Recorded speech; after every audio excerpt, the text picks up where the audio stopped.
Welcome back to Exciting Europe. In this video, we'll take an in-depth look at over 20 masterpieces within the Vatican Pinacoteca, enhancing your visit to this remarkable art gallery. Housed in a purpose-built architectural gem completed in 1932, the art gallery showcases the Vatican Museums' impressive collection of paintings. As you step into the Vatican Museums and ascend the escalators, you'll be greeted by the Pinacoteca's tranquil courtyard, offering a breathtaking view of St. Peter's Basilica's iconic dome. Take a moment to explore the garden below, where informative panels shed light on Michelangelo's awe-inspiring Sistine Chapel frescoes. A leisurely walk around the gardens also allows you to admire the Pinacoteca's neoclassical facade, designed by architect Luca Beltrami, and discover the names of the renowned artists whose works await inside. We highly recommend making the Pinacoteca your first destination within the Vatican Museums, immersing yourself in centuries of art history and witnessing firsthand the Vatican's dedication to preserving and sharing its artistic treasures.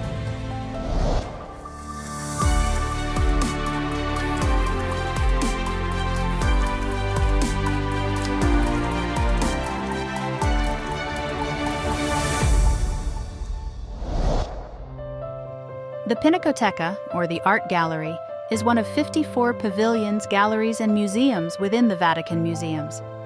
To learn more about the Vatican Museums, including tickets, hours, and must-see exhibits, watch our Vatican Museums video or a shorter version, Introduction to Vatican Museums. Upon entering the art gallery, 3 Michelangelo plaster casts are on display, offering an intimate look at his mastery. This exhibition showcases Michelangelo's extraordinary sculptural talent through casts of his renowned Pietas, the Pietà of St. Peter, the Bandini Pietà, now on display in Florence, and the Rondinini Pietà from Milan. The Pietà of St. Peter, located in St. Peter's Basilica, was commissioned in 1498 when Michelangelo was just 23 years old. It depicts the lifeless Christ cradled in the Virgin Mary's lap, a scene rendered with remarkable smoothness and detail. Michelangelo personally journeyed to Carrara to oversee the extraction of the finest Apuan white marble block, sculpting it on location before its transport to Rome. Created in approximately 2 years, the Pietà solidified Michelangelo's commitment to an iconography more common in Northern Europe than Italy, depicting the deceased Christ resting on the Virgin Mary's lap.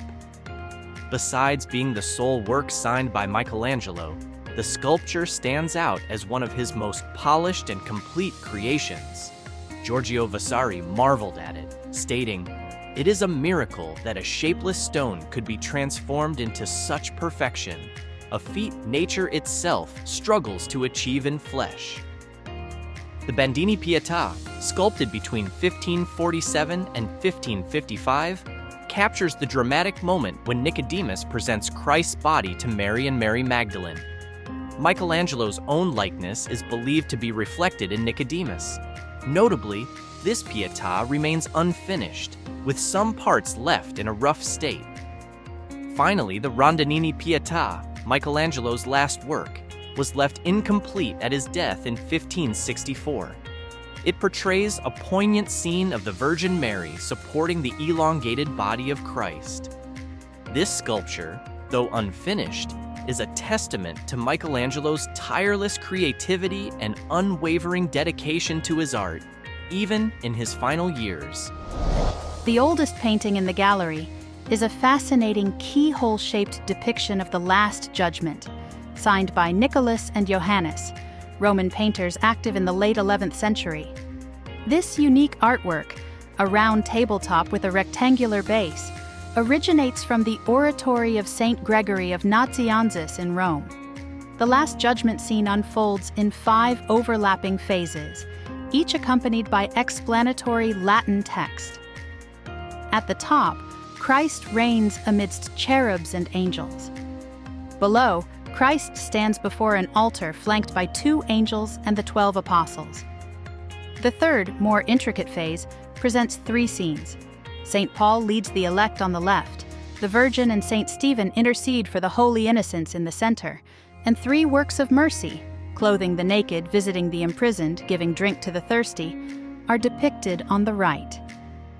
The 4th band illustrates the resurrection of the dead. On the left, fish and beasts regurgitate the limbs of the devoured, while on the right, 2 angels awaken the dead with the sound of apocalyptic trumpets. Finally, the base of the table contrasts hell with heavenly Jerusalem, where the Virgin prays among the elect. The donors, Abbess Costanza and Nun Benedetta, are identified by inscriptions before the walls of the heavenly city. The work bears the signatures of Nicolaus and Johannes. While its dating remains somewhat controversial, having previously ranged from the late 11th to the late 12th centuries, the latter period is now considered more probable. On the opposite wall, we find 8 captivating panels attributed to the Florentine painter Bernardo Daddi, likely created around 1345. These panels once formed the predella of a polyptych whose main body remains unidentified. They vividly depict the martyrdom of Saint Stephen and the subsequent discovery of his remains. The narrative unfolds across the panels, starting with the stoning of Saint Stephen. It then transitions to Saint Gamaliel appearing in a dream to Saint Lucian, revealing the burial location of Saint Stephen and others. Saint Lucian shares this vision with John, Patriarch of Jerusalem, who initiates the search for the bodies. The panels continue to illustrate the finding of the saints' remains, their transfer to Jerusalem, and the miraculous healing of Eudocia, daughter of Emperor Theodosius, through Saint Stephen's relics. The story culminates with the second transfer of the relics to Rome, their reunion with those of Saint Laurence, and the faithful seeking miracles at their shared tomb. These small yet powerful paintings offer a glimpse into the rich storytelling tradition of medieval art and the enduring veneration of saints. The Stefaneschi altarpiece, a cornerstone of the collection, was commissioned from Giotto by Cardinal Jacopo Stefaneschi for the Old St. Peter's Basilica. Designed to be viewed from both sides, the polyptych served the congregation and the officiating prelates.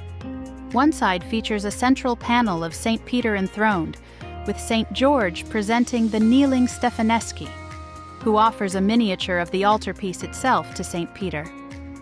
Pope Celestine V kneels beside them, presenting a codex to Peter, possibly the St. George Codex still housed in the Vatican Library. The side panels showcase saints, James, Paul, Andrew, and John the Evangelist. The reverse side centers on Christ enthroned amidst angels, with the donor Stefaneschi kneeling at the throne's base, his cardinal's hat resting at his feet. Flanking this are scenes of St. Peter's crucifixion and St. Paul's martyrdom. St. Peter's crucifixion is particularly striking, with the cross positioned between 2 elongated structures, Castel Sant'Angelo, crowned by a tree, and an ancient Roman tomb that once stood in the Borgo. The predella features a delightful Madonna and Child, flanked by pink-clad angels, the infant Jesus playfully sucking his finger. Adorning the surrounding walls are exquisite small paintings by Sienese and Florentine artists from the 14th and 15th centuries. In room 3, we find panels that represent 2/3 of the predella from a grand triptych painted in 1437 by Fra Angelico for the Chapel of St. Nicolaus in Perugia's Church of St. Domenico.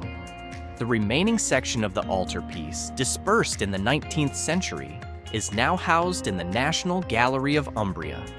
The 3 predella sections illustrate key moments in the life of St. Nicholas, the chapel's patron saint.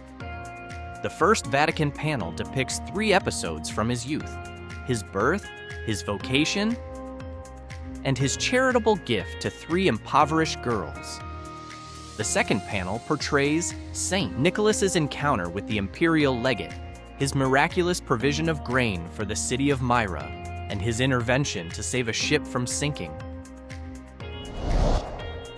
This panel painting, Madonna and Child between Dominic and Catherine of Alexandria, is widely attributed to Fra Angelico, and likely dates back to around 1435. Its intimate size suggests it was created for private devotion. The painting depicts a tender scene of the Virgin Mary playfully interacting with the child Jesus, an image frequently seen in Tuscan art of the late 13th century. Mary holds a rose, symbolizing wisdom. Kneeling in reverence are Saint Dominic, founder of Fra Angelico's Dominican order, and Saint Catherine of Alexandria. While the exact origin and commissioning details of this work remain a mystery, its delicate beauty and spiritual significance are undeniable. The Madonna of the Girdle, painted circa 1450, showcases the talent of Benozzo Gozzoli, the favored pupil of Fra Angelico. Gozzoli, initially trained as a goldsmith, transitioned to painting under Angelico's guidance. The upper part of the painting, reminiscent of Angelico's style, portrays the Virgin Mary surrounded by angels. As evidence of her assumption into heaven, she hands her girdle to St. Thomas, who, having missed Mary's death, burial, and assumption, doubted the accounts of others. The predella, showcasing Gozzoli's decorative flair, illustrates scenes from the Virgin's life: her birth, marriage, the Annunciation, the birth of Christ, Jesus' circumcision, and the death of the Virgin. Room 4 is dedicated to showcasing some of the most significant works of Melozzo da Forlì, particularly focusing on remnants from his grand fresco of Christ in Glory, created in 1480 for the apse of Santi Apostoli. While the central part of this fresco now resides in the Quirinal Palace, Room 4 displays its exquisite fragments, including 8 enchanting angel musicians, cherubs, and the heads of 4 apostles. Another highlight is a fresco originally painted for the Vatican Library, now detached and mounted on canvas. This artwork depicts Pope Sixtus IV, appointing the humanist Platina as the Vatican librarian, with notable figures like Giuliano della Rovere, the future Pope Julius II, his brother Giovanni, and Girolamo and Raffaele Riario in attendance. Room 7 features prominent works from the 15th and 16th centuries, including significant pieces by Perugino. The Madonna and Child with Saints Laurence, Ludwig of Toulouse, Ercolanus and Constance altarpiece, commissioned by the Decemviri of Perugia, was painted between 1495 and 1496. Originally, it included a cymatium, upper part, depicting Christ in the tomb, now in the National Gallery of Umbria. The Vatican panel showcases the Virgin Mary and Child on a grand throne, flanked by the protector saints of Perugia.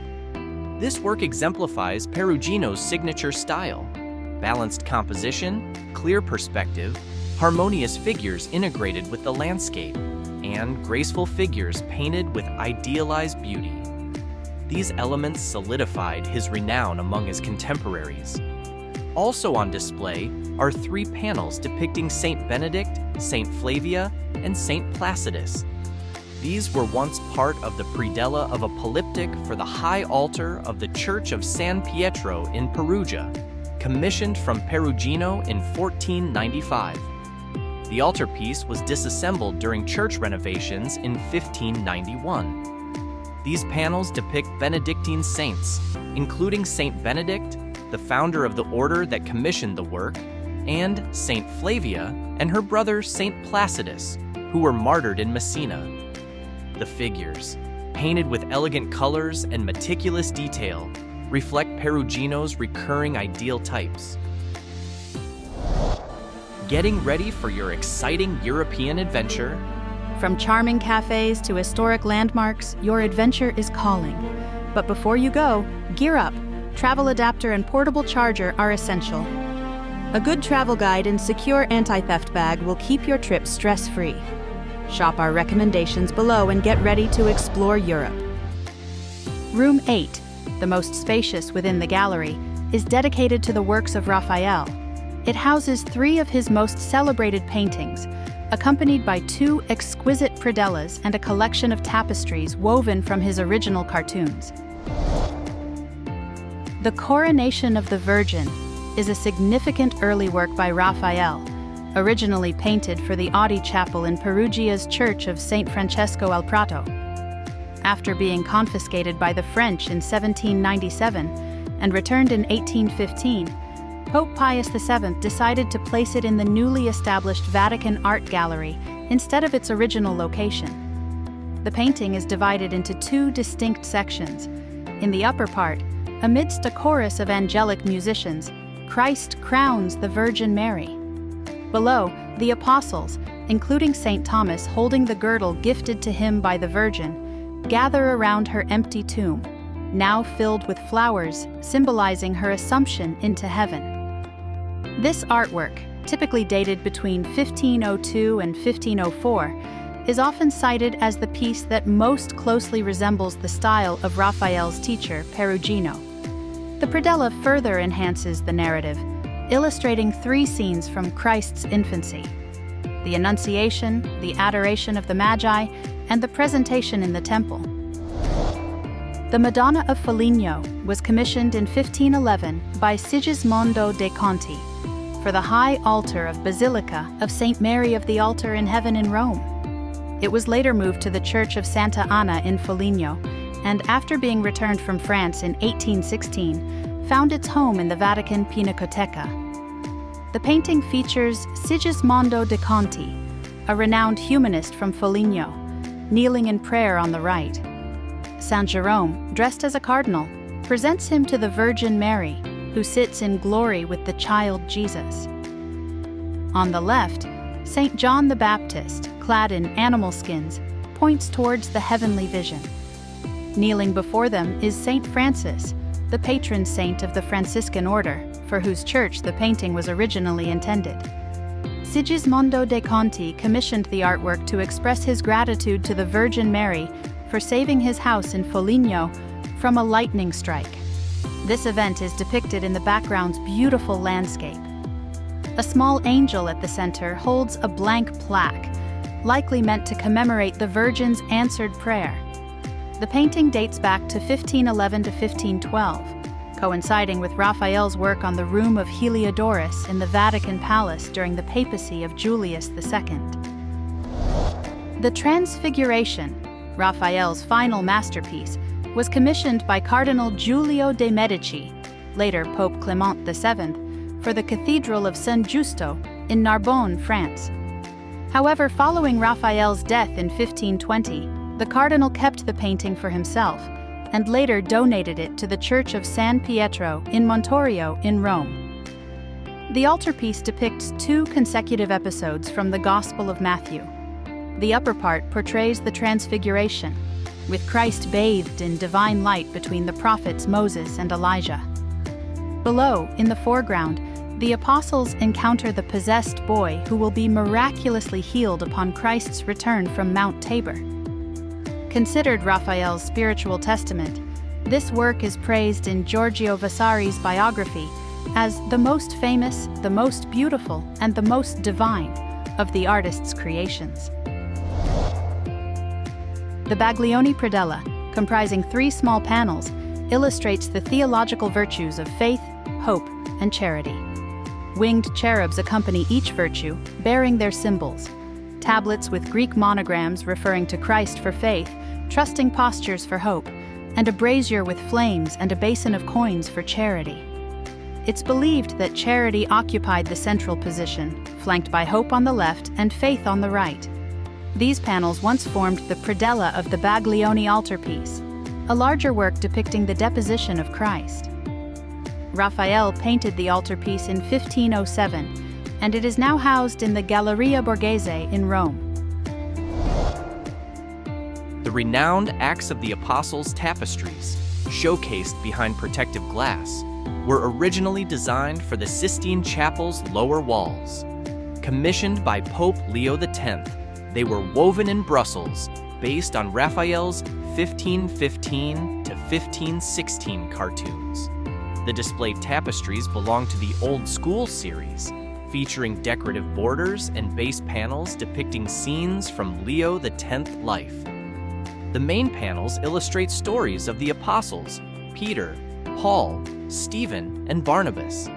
Unveiled in 1519 to great acclaim, their artistic merit is highly regarded, though some experts question Raphael's understanding of tapestry weaving techniques.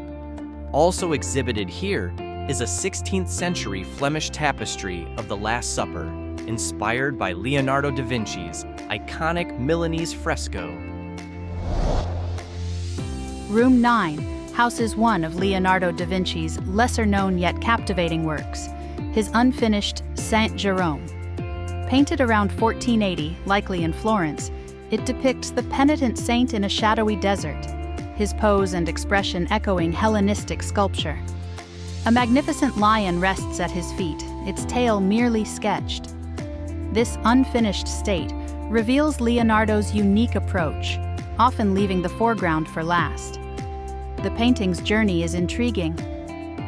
Upon Leonardo's death, it was inherited by his assistant Salai, alongside the Mona Lisa. Eventually, it found its way to Rome, passing through the hands of Angelica Kaufmann and Cardinal Fesch, before being acquired by Pope Pius IX. The same room houses Giovanni Bellini's poignant Lament over the Dead Christ, originally the crowning element of his renowned Pesaro altarpiece. Painted around 1475, it captures a solemn scene. Mary Magdalene, Nicodemus, and Joseph of Arimathea gathered around Christ's lifeless body. The composition, viewed from a low angle, conveys a profound sense of grief and an intimate connection between the figures. Room 10 houses remarkable works from renowned artists like Giulio Romano, Gianfrancesco Penny, Titian, and Veronese. The Crowning of the Virgin, initially commissioned from Raphael but completed by his assistants Giulio Romano and Gianfrancesco Penny after his death, is a captivating piece. It comprises two sections, the upper part showcasing the coronation, likely started by Raphael and finished by Romano, and the lower part featuring the apostles gathered around a flower-covered tomb, repurposed from an altarpiece by Penny. Titian's grand altarpiece, Madonna and Child in Glory with Saints, once graced the high altar of the Church of San Niccolò dei Frari in Venice. Acquired by Pope Clement XIV, it showcases the Virgin and Child amidst angels, with prominent saints below. This work exemplifies Titian's mature style, demonstrating his artistic independence and mastery. Veronese's Vision of Saint Helen portrays the mother of Emperor Constantine in a dreamlike state, envisioning the true cross held aloft by a cherub. This unique depiction deviates from traditional Venetian portrayals of Saint Helen. Painted around 1580, it represents the later period of this great Venetian artist. Room 11 showcases significant 16th century works, including Girolamo Muziano's impressive Resurrection of Lazarus. Painted in 1555 in Subiaco, it later adorned the Palazzo di San Marco in Rome, where it garnered praise from Michelangelo himself. After gracing the artist's tomb in St. Mary Major's Basilica and a stint in the Quirinal Palace, it found its final resting place in the Vatican Pinacoteca. The painting's dramatic composition, utilizing a diagonal arrangement, guides the viewer's gaze from the foreground figures towards the central figure of the resurrected Lazarus. This, combined with the dramatic lighting, amplifies the sense of awe and wonder surrounding the miraculous event. The emotional intensity of the scene is palpable through the varied expressions on the onlookers' faces, a mix of fear, disbelief, and profound joy and reverence, highlighting the impact of Lazarus's return from the dead. Room 12 delves into the dramatic world of 17th century art, showcasing two powerful masterpieces, Caravaggio's Deposition and Domenichino's Communion of St. Jerome. Caravaggio's Deposition, a renowned masterpiece, was commissioned for a family chapel in Rome. It presents a unique and poignant interpretation of the scene, focusing not on the burial itself, but on the moment Christ is tenderly placed on the anointing stone, the very slab that will seal his tomb. The raw emotion etched on the faces of those present, especially the outstretched arms and anguished gaze of Mary of Cleophas, is a hallmark of Caravaggio's revolutionary style. He masterfully employs dramatic contrasts of light and shadow, known as tenebrism, to heighten the emotional intensity and realism of the scene. Domenichino's Communion of St. Jerome marked a pivotal moment in his career, establishing his reputation in Rome. The painting depicts the elderly and frail St. Jerome receiving his last communion, surrounded by his devoted disciples and St. Paula. The scene is filled with a sense of reverence and quietude, contrasting with Caravaggio's dramatic intensity. Inspired by a similar work by his master Agostino Carracci, this painting was hailed as a masterpiece by Domenichino's contemporaries, celebrated for its technical skill, emotional depth, and harmonious composition. Together, these two paintings offer a captivating glimpse into the contrasting styles and powerful emotions that characterize 17th century art, showcasing the era's profound exploration of religious themes and the human condition. Room 16 showcases the pinnacle of Wenzel Peter's career, the monumental Adam and Eve in the Garden of Eden. A master animalist, Peter's unparalleled skill is evident in this work, where he meticulously captures the essence of over 200 diverse creatures surrounding Adam and Eve. Each animal, rendered with photographic realism and scientific accuracy, showcases Peter's extraordinary talent and deep knowledge of the natural world. In 1831, Pope Gregory XVI acquired 20 of Peter's works, including this masterpiece, to adorn the room of the consistory in the Papal State Apartment. Thank you for joining us on this virtual tour of the Vatican Pinacoteca. We hope you've gained a deeper appreciation for the incredible masterpieces housed within these walls. If you enjoyed this video, don't forget to like, comment, and subscribe to our channel for more art and history content. Let us know in the comments which masterpiece was your favorite and why. And if you ever find yourself in Vatican City, be sure to make the Pinacoteca your first stop. Until next time, keep exploring the world of art